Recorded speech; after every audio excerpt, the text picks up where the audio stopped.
right, folks. Well, I am in the shop today and have some potentially exciting news. I think I've stumbled across the latest low-tech garage project. As you've probably seen on the channel, things have been winding down with the XJS. It has turned out beautifully. And also the Corvette has actually left the shop. I have not got the chance to film the video on that yet. But that means we have some space in here. And you know we love our projects. So yeah, I'm gonna bring you guys along with the journey with me and show you kind of really what I've stumbled across here, and hopefully it'll be a fun one for all of us. So with that, welcome to another episode of Low Tech Garage, and today we are going to be tracking down a new low-tech project. So definitely comment below. Let me know what you think it might be. I think I have teased this a little bit, but anyway, I want you to come along with the journey for me to go pick this thing up. I'm not sure how much filming we can do where the car is exactly because I have to respect people's privacy, but want you to come with me and see if we can scoop up a new project for the garage today. So with that, I'm gonna load up the truck and we'll get some time lapse going, and let's go see if we can get a new project for the shop.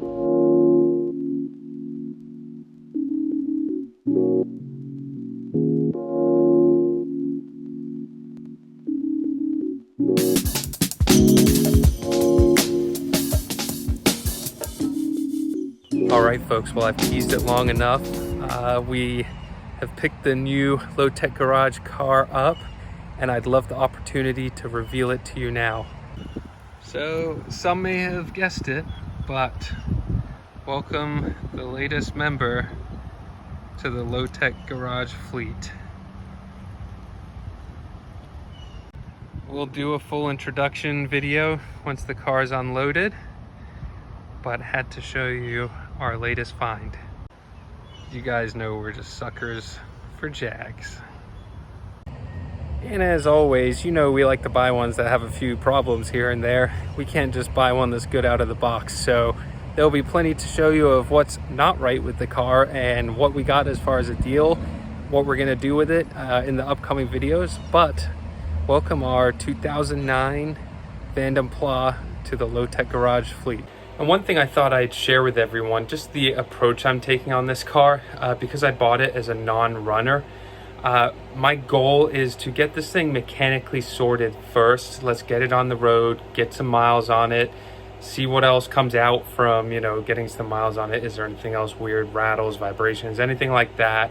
See what's going on with it and make it mechanically right. And once I do that, then I'm going to come back around and do all the cosmetics on the car. So any of the little things I'll point out to you that are imperfections, blemishes, so on and so forth, I'm going to kind of approach it that way. I think that way I can enjoy the car a little bit, but also, you know, really tease out any of those issues and make it, you know, as close to perfect as it can be for a car that's about 15 years old. So I thought I'd just share that with you. So you'll kind of notice that with the series that I'm releasing, that the majority of the videos on the front end are going to be kind of walking you through the mechanical stuff that I'm doing, teaching you some of the tips and tricks I've learned on this platform before, and then coming back around, like I said, and kind of giving you guys some ideas on where you can source maybe hard to come by parts, how to refurbish things, and really bring that car back to as close to showroom fresh as possible. So thought I'd give you guys those kind of insights to my approach with this video.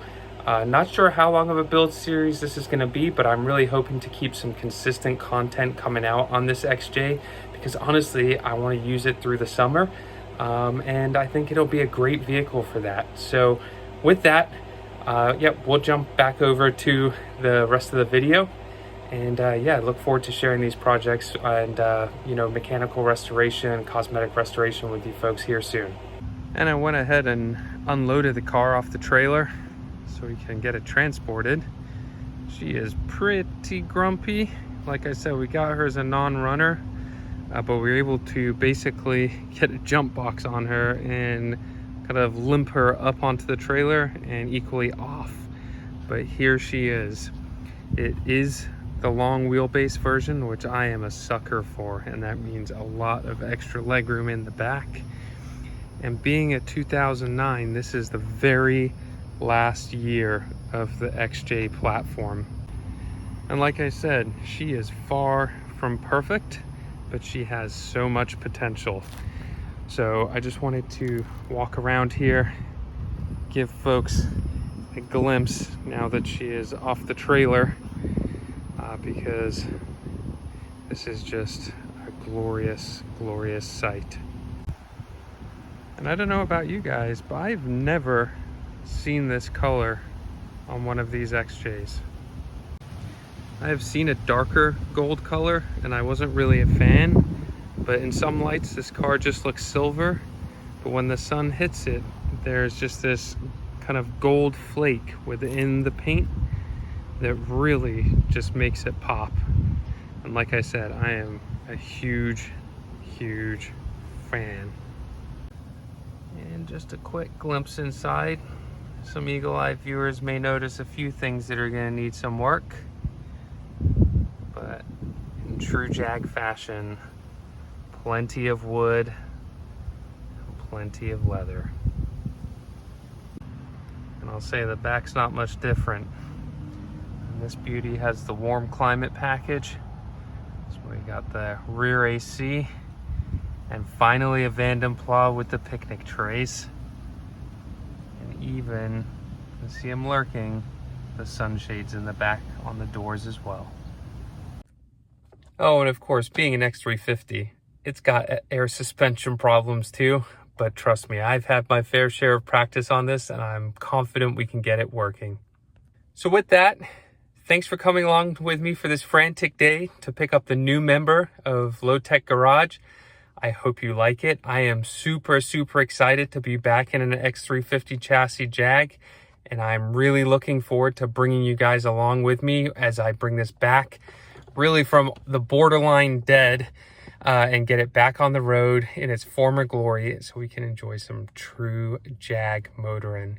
There is something truly special about this platform and the way it drives, and I am a real sucker for it, and I want to show you how you can maintain it, how you can fix a lot of this stuff on a budget without necessarily having to go to a dealer if you're not too afraid to turn a few wrenches. And again, if you're new to the channel, please consider subscribing. If you came this way because of this car specifically, that is awesome. I highly suggest you look at our other Jag content. There is plenty out there, and we do not just focus on one type of Jag. We love all of them. So have a poke around in our playlist and look what we have done, and stay around because there's going to be more to come in the future. And also, if you came here by way of one of the muscle cars or something like that, don't you worry. There is more muscle car content coming very, very soon as well. We are always, always busy in the shop and always filming. So with that, thanks so much. And until the next video, we'll catch you soon.